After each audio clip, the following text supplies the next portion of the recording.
Hey guys, welcome back to another video on the Trains with Shane YouTube channel. This is part 2 of our, hopefully only a 2-part series, on this SD40-2 by Intermountain that I purchased off of eBay. And it was spelled out in the auction that it didn't run right, and that it had some lighting issues, and that it made noise. If you haven't watched part 1, please go back and do so to get the full in-depth deal of what's going on, but the short of it is this.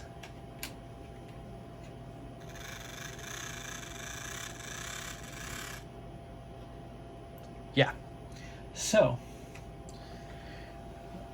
it doesn't make that noise when the shell is off of it.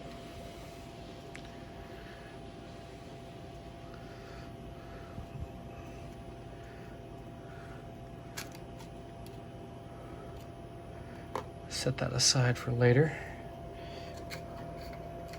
Forearm selfie. I'm not good at re-railing these things just by doing, so use my little handy Kato railer.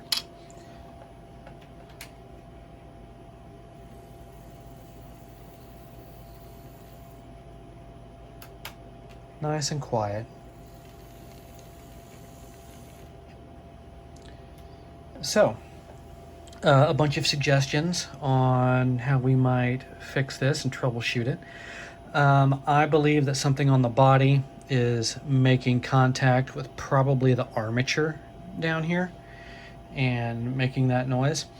Some good suggestions on how to go about trying to fix that. I haven't been able to find my sheet styrene anywhere. I know it's around here somewhere, and it's really, really thin. A good suggestion by one of my viewers was to use some blue painter's tape, which I do have.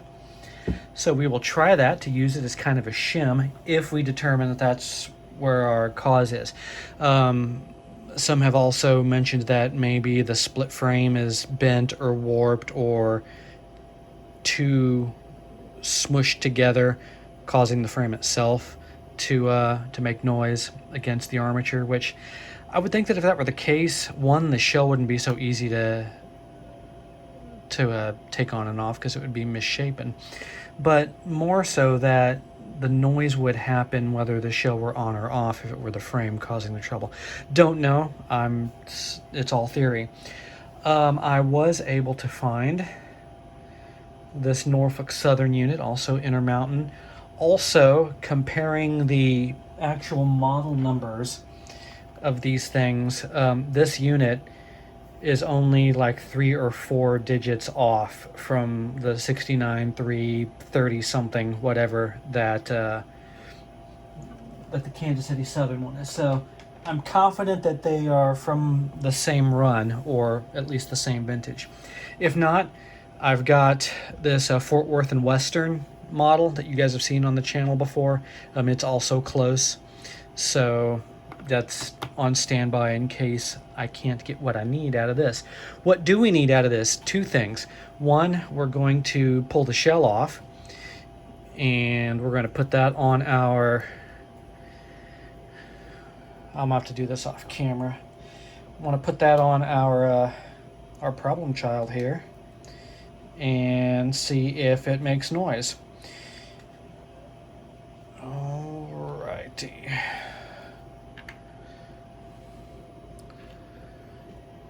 Right, stand by.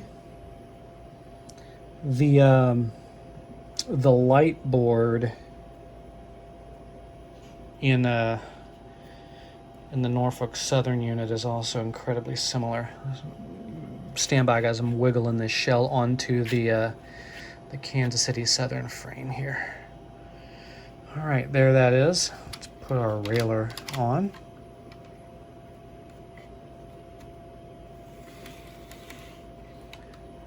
And troubleshoot. Track power on, forward.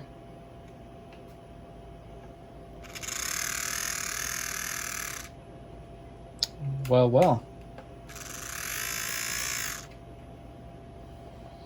So, that's a data point.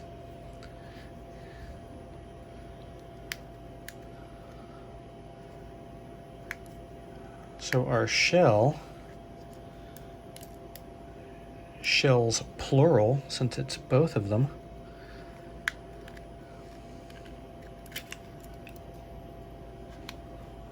Are causing noise with this frame. Just for an extra data point, we're going to set our Norfolk Southern shell aside, take our Kansas City Southern shell, put it on the frame of our Norfolk Southern unit here. Okie dokie.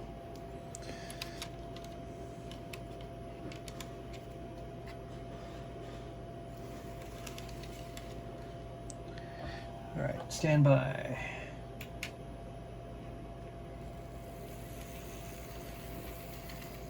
Quiet as a church mouse. Or as quiet as it should be expected. So, the problem is with our mechanism here. So I don't get these confused, I'm gonna separate our Norfolk Southern.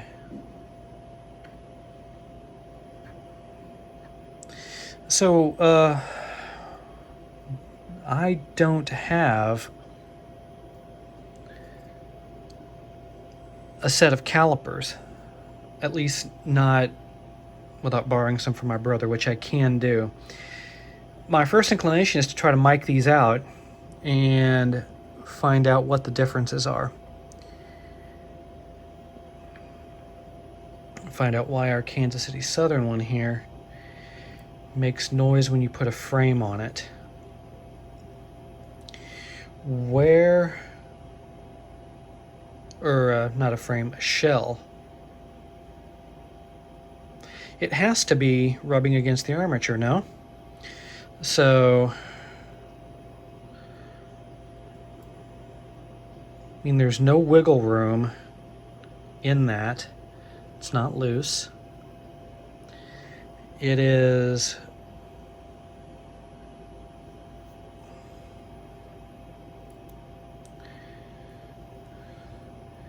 seated in its notches. Dudes, I really don't want to take this thing all the way apart, but if we have to, we have to. I just don't know what to try. Some of y'all have mentioned that I told you guys I'm useless at this.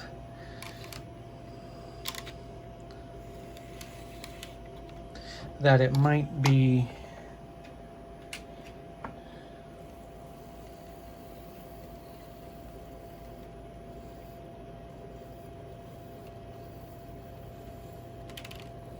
oops.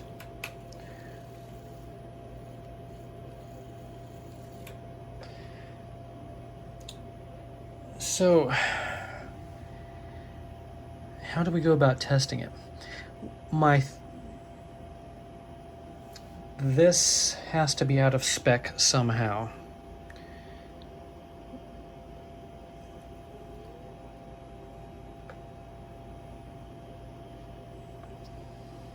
I wonder. Stand by, guys. I'm going to pause and get something else, another troubleshooting tool.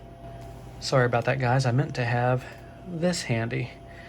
So, why do I need a Sharpie? Why do I need a Sharpie? Why? You tell me why I need a Sharpie. We're going to use this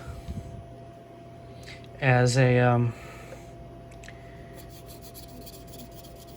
I don't know, I'm not a machinist, but like die chem or whatever, to like machinists use when like when you're going to deck an engine block and you want to check on a real light pass to see how flat it is.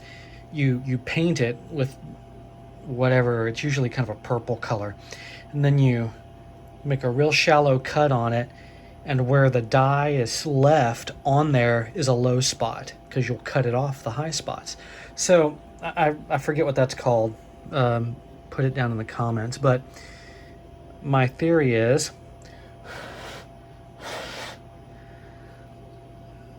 to hopefully see if we get rubbing.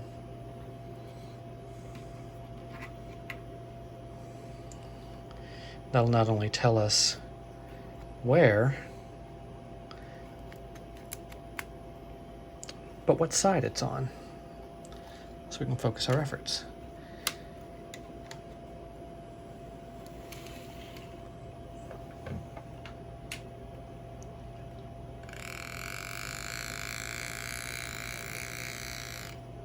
Taco Bell Express, Kansas City, Southern de Mexico. That wasn't funny, but it was funny.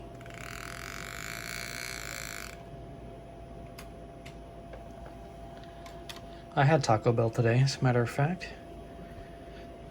Sometimes you just have a craving. All right, let's see if we've got a result here.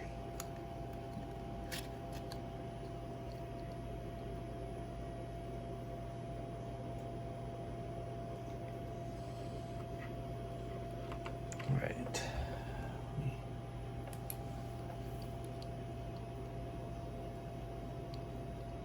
Okay. So maybe a little bit on that side. Maybe even more on that side.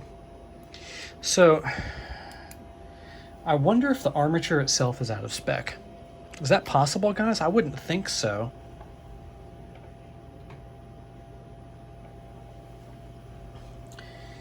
But what it also means is that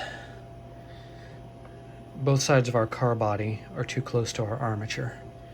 How do we remedy that? Well, as I spoke about prior, try putting some blue painter's tape, maybe a couple of layers, not where it contacts the armature itself, but maybe on either sides of the waist of the engine here, down here where the commutator is. And maybe if we can sneak a couple of real thin pieces up here to bulk it out a little bit, to push the car body out. See how that works. I'm going to try to take care of that off camera, guys, and I'll let you know what I come up with. Be right back. All right, here's what I've come up with. A couple of layers of tape on either side. I wrapped it around the top so it doesn't instantly want to peel off when I put the shell back on. So let me try to wiggle this together. I can feel a little bit of resistance as the shell goes on, although I wouldn't call it significant. Let's do a test run.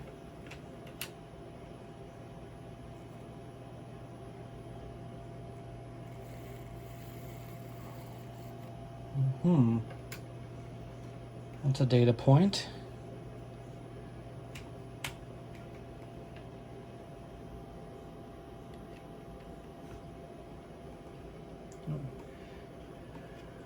Oops, if I turn the power back on.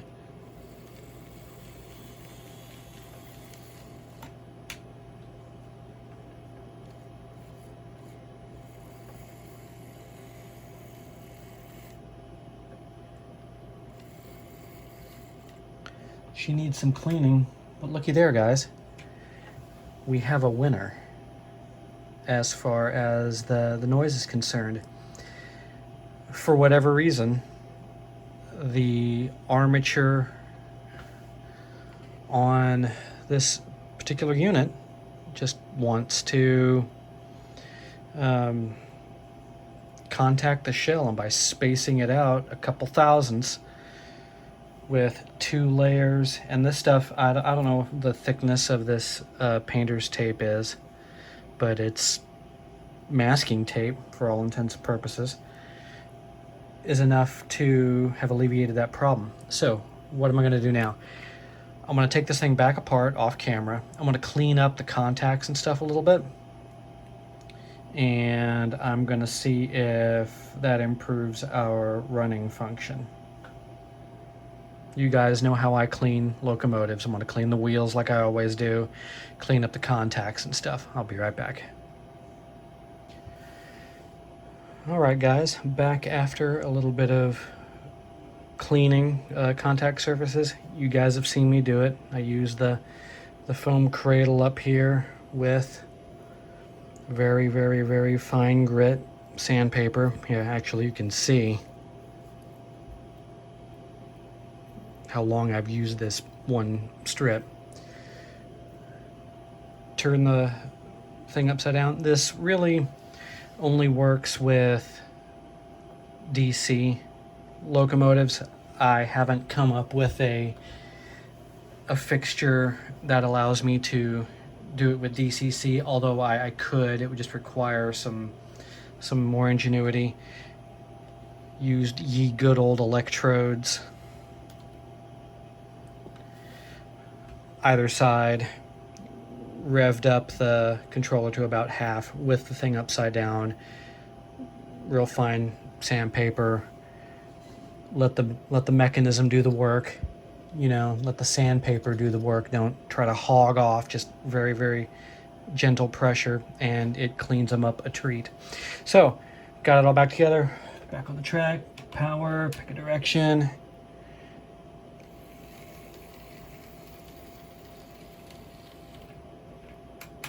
Backwards.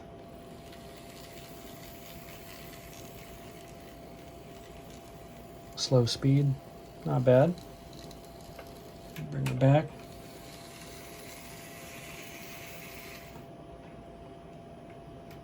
So, interestingly, after cleaning the wheels, the light flickering problem went away. Imagine that. So, I don't need to worry about fixing that because now it's a non-issue. So, what did we learn? We learned that a little bit of crowdsourced troubleshooting is often what the doctor ordered. We have fixed our unit here, and it's good to go. So, will it run? It certainly does now. You know, this isn't a permanent fix unless it is, you know. I need to come up with something a little more permanent. What I might do is if I can borrow my brother's caliper from him maybe tomorrow or something, I'll see him. He's getting some furniture delivered, and I can guarantee you he'll need some help moving it. See what the thickness of 2 or 3 layers of this tape is in thousandths, and see if I can come up with a couple of pieces of sheet styrene or one piece of sheet styrene per side that will make an equivalency for that, and I can come up with a much cleaner installation of our, what do you want to call that? You want to call that a repair? I guess we would call it a repair. Yeah, let's call it a repair. We fixed it. Going back to the glory days of the channel and what we all started with here. First it was old Bachmans that were junk that we got running, and then on to some early Katos that, well, they were Kato Atlases that didn't run worth a hoot until we cleaned them up real good and got them fixed up. Now on to some fancier stuff, you know, some Intermountains, which is, for all intents and purposes, it's really identical to the Atlas mechanism. So I want to thank you guys for joining me on part 2 of this episode of The Repair on the Trains with Shane YouTube channel.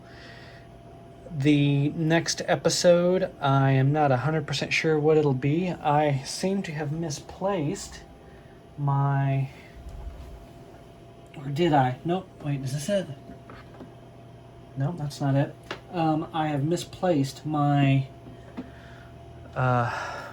Broadway Limited Kansas City Southern unit. It's around here somewhere. I just need to remember which box I stuffed it in. Actually, never mind, I can see it on the shelf from here. So it'll either be that, or remember this guy, DCC Spectrum. I picked this up from Atlas, well, not from Atlas, but from a retailer, brand new. I was thinking about doing a will it run on it, but a will it run on a brand new locomotive? That's kind of a cop-out. This little guy, I figured I'd show you this. I picked this up from my friend Tom. He is local. He weathers stuff from time to time, and this one just spoke to me. And when he popped it up on Marketplace, I called dibs. So I picked that up from him a couple of days ago. Same guy I got the Norfolk Southern, the Kansas City Southern Broadway Limited unit that you guys might see next time. So, what did you think of our repair? What are some things you would have done different? What are some things you'd like to see if we bring this back for a part 3? Bloop it down there in the comments. Be sure you are subscribed. Neither of those things costs you a penny, but it helps out the channel. And I want to thank you again for joining me on this repair video on Trains with Shane. And until next time, stay safe, and I'll see you soon.